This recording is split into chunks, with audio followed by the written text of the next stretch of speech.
everyone, I'm Robin Cartwright. And I'm Liz Bernstein. And for this Martin County Moment, we're going to discuss the proposed ballot constitutional amendments for 2024. That is quite a mouthful. Yes, yeah. State constitutional amendments. State constitutional amendments. And you can see here listed are just a few that we picked out. There's actually a whole website that's dedicated to tracking not just the initiatives that have been submitted, but where they stand with regards to signatures and status. And so I think you explained to me that there's a certain number that are required just to be considered to be put on the ballot. Correct. So for the entire state of Florida, we need just under 900,000 signatures verified. Per individual initiative. Per individual initiative, yes. So each one of the ones on the screen right now has a separate petition that people are trying to collect signatures for. If we get to that almost 900,000 amount, then they look at the distribution of the signatures. So it matters that out of our we have 28 congressional districts in the state of Florida, and 14 are very populous. And so all 14 of those need to have a certain percentage of petitions returned relative to the registered voters in the county. Right, so they make sure that not any one area is supporting the initiative and making a decision on behalf of the entire state at that point. Absolutely, they really want to make sure that all of Florida is represented. And so I actually strongly approve of it makes it harder for people who are collecting petitions, but to me, it makes the amendment, once it does make it to the general election ballot, more valid. Absolutely. And what I find funny is the only one that has reached signatures as of the day we recorded this is the adult personal use of marijuana. Correct. We have over 1 million signatures for that. And so, and they've all been verified by the supervisor of elections and registered. So the way it should work is once that happens, since the wording of the amendment has already been approved, it would just automatically go to the general election November 2024, and we would have a right as Florida voters to vote on adult personal use of marijuana. Right. But what's currently happening is some of our state government officials don't like this. They don't want that. They make a lot of money off of the medical marijuana industry. And so they are trying to keep the amendment off the ballot, and they're currently challenging the wording that was already approved in our state Supreme Court. So I'm really hopeful that the state Supreme Court sees through it and allows us the choice. Right, because what we've said all along as part of this program is your voice, your vote.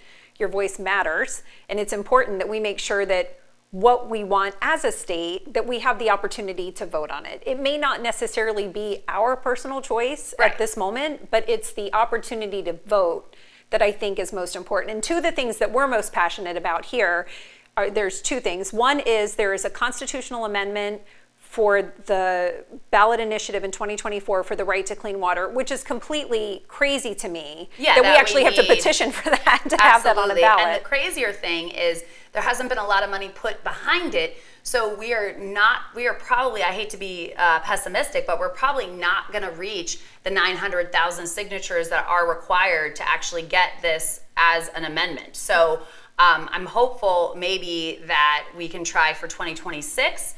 And we have enough time then, but the fact that we even have to have this on a ballot to say that we have a right to clean water is really sad. It is. And then the other thing, I speak for both of us and a number of you when I say this, is that bodily autonomy for women should not have to be on the ballot. Correct. But here we are fighting for a constitutional amendment opportunity to have it on the ballot so we can protect our right to privacy. Right. So Florida's Protecting Freedom has been doing a great job collecting these petitions throughout the state, and we are actually almost at 600. We're actually a little over 600,000 already, and we're hopeful that in the next 3 weeks we can collect enough petitions to get this full amendment on the ballot. And the sad part is Floridians for a long time have always had the right to decide what was best for their bodies with their family and their doctors. We have a very strong right to privacy clause. Mm-hmm. Our current Supreme Court, though, unfortunately, has interpreted that different than every other one of our state Supreme Courts in the past, which is why the 15-week ban was allowed, and then we saw subsequently the 6-week go through. And so it is our responsibility as Floridians, whether you feel one way or another about the right to bodily autonomy, to allow voters of Florida the choice. Right. And that's what this petition is doing. When you sign this petition and you send it back to the office, you are not voting pro-choice or pro-life. You are putting in writing that you believe that it should be up to the voters of Florida to decide what our laws say. Right. And so every amendment initiative, has its own individual ballot that you have to fill out. You're required to fill it out in accordance with where you're registered to vote, which means that you have to they have to verify that you live where you say you live, that your signature on file matches, and that you are an active registered voter. Correct. So your voter registration address has to match where you currently live and the address that you put on the petition. You don't need your voter registration number, but you do need your date of birth.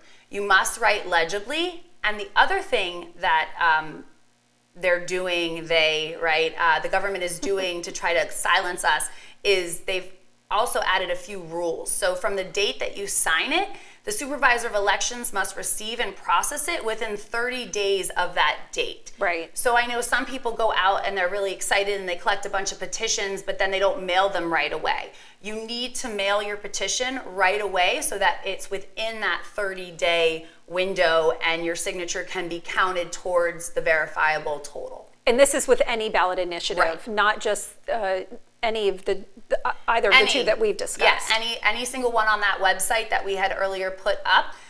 You can click on each one of those and actually see where they are, like Robin was saying, as far as signatures. And it's interesting, in Ohio, which is a very conservative state as well, the two amendments that passed overwhelmingly in the state of Ohio this last go-round for their special election was marijuana use and a woman's right to choose. Correct, and that it's between her doctor and her, which Right. is the way it's always been and the way it should be. Absolutely. It's important to note with the Ohio votes, though, if those same votes and the same results happened in the state of Florida, they would have failed. So Ohio has a simple majority, meaning that just 50 plus one needs to vote for the constitutional state amendments. In Florida, it's 60%. Right. So even if we get the right to choose on the ballot, if we get enough signatures for this petition, then we need to make sure that we turn out voters so that we can surpass that 60% majority necessary to get these amendments into our state constitution. So if you're interested and you haven't already filled out one of these petitions, please do so and get it in the mail as soon as possible. And the petitions are only available through the organizations that are sponsoring the amendments, as well as the people who are advocating on their behalf. So we've provided the website to you so you could visit any and all of the proposed ballot initiatives, and you are welcome to do your own research and figure out, if any, that you'd like to support. But we thank you for this opportunity to speak with you today and joining us for this Martin County Moment.